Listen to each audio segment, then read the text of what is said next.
Is Tom Brady not 43? Did Drew Brees not play until he was 42? Did Manning not play until 39?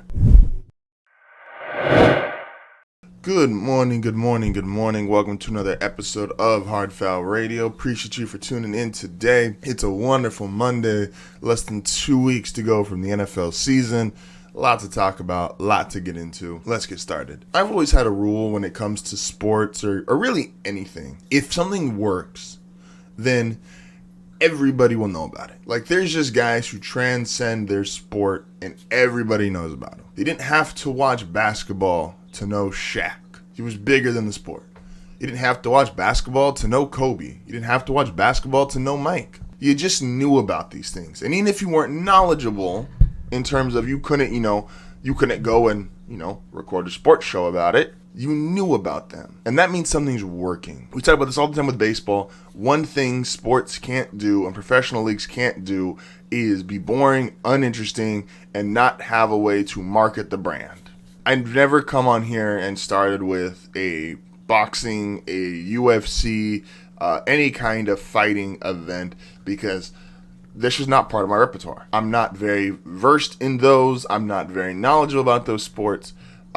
But I do know what works. And I know it really works if I don't know much about the sport and I'm paying attention to something. Now, we don't always like what works. You don't always have to like the Yankees. You don't always have to like Kobe or Shaq. And sometimes that's even better. It's very often said that, everything needs a villain. A league needs a villain, or a team needs a villain, or, movies are better with great villains. Yes, we are deciding on August 30th, 2021. We are starting a stay here on Hard Foul with Jake Paul. No! God, please, no! No! Now look, you don't have to like Jake Paul. I know a lot of people don't. You don't have to like boxing. I know a lot of people don't. You don't have to like any kind of fighting sport. UFC, boxing, wrestling, any of that stuff. But the fact is, the kind of hype and buzz that Jake Paul has built while creating this villain persona, you don't see a lot of publicly rooting for the guy. You see a lot of people that say they want him to get his ass kicked. People that want him to get hit, beat up, hurt, do whatever you want to say. But this works. This isn't a sports purist thing like, oh, well, he's not a pure boxer. He hasn't trained forever long.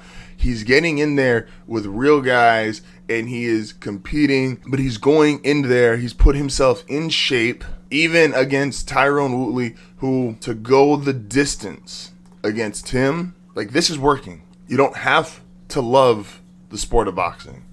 You don't have to love Jake Paul. Matter of fact, most people don't. But if it's bigger than the sport, which right now he is, and if he gets people to know him outside of the sport, and he's a villain, I went to go get my suit yesterday. One of the guys working there is probably about 50, 60 years old. He's like, hey, what's that event going on tonight? And the guy says, oh, it's the YouTuber versus Tyron. And the old guy goes, I've heard of him.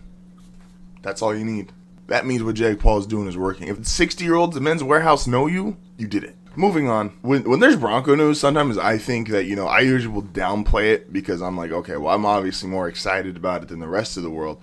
So I was very shocked last week when a lot of the national media was on the Teddy Bridgewater Drew Lock story. And for about 24 hours after the decision came down that Teddy would be the starting quarterback, there was a lot of shows and a lot of media personalities talking about it. And I was taken back by this because, like I said, I normally will downplay it, but I was like, okay, I guess this is a real, national headline. And one of the things, though, that was constantly said was, oh, Teddy's a one-year stop. Oh, he's a journeyman quarterback. Oh, he's just, he's just a vet. He's going to be there for a year, and then they're going to get someone else. And then I started diving into it more, and I was like, well, if this is a national story, let me give some input to this national story. Why does Teddy have to be a one-year quarterback?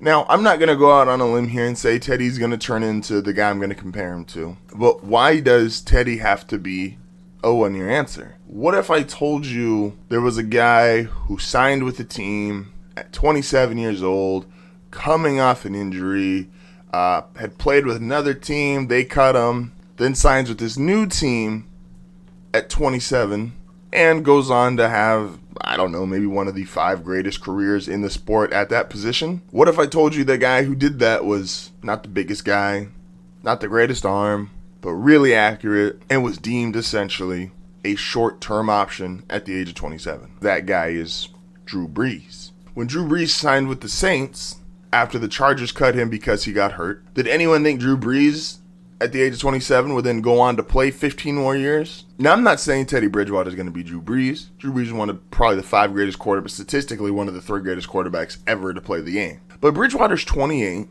He's not 36. He's still accurate. Like, if Bridgewater comes out with, especially with the receivers Denver has this year, which is acknowledged by, it's pretty much acknowledged by the league. Like, yeah, they've got, outside of maybe like your Kansas City or Buffalo's, maybe one of the top 5 receiving cores in the league, and potentially a top 3 receiving core. What if Teddy comes out and throws for 4,000 to 4,500 yards and completes 70% of his passes, and he's throwing 30 to 40 touchdowns? Do you just let him walk? What if Teddy comes out and has a Pro Bowl caliber All-Pro season and you get Denver to the playoffs for the first time in what feels like forever? Would you not give a guy at 29 a contract? Like, there was all this talk about if you give Drew Lock the chance and he works, his upside is so much higher.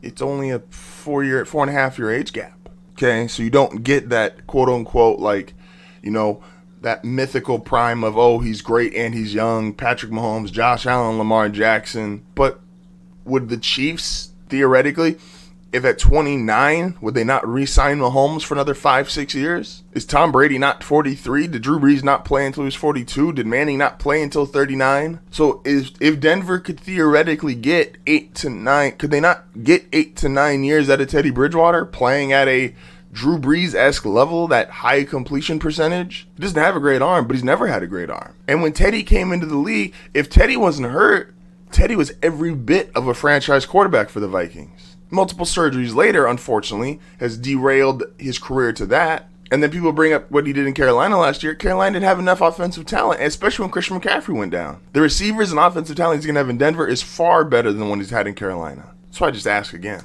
is Teddy Bridgewater a 1-year option? Really? I don't know. Who knows?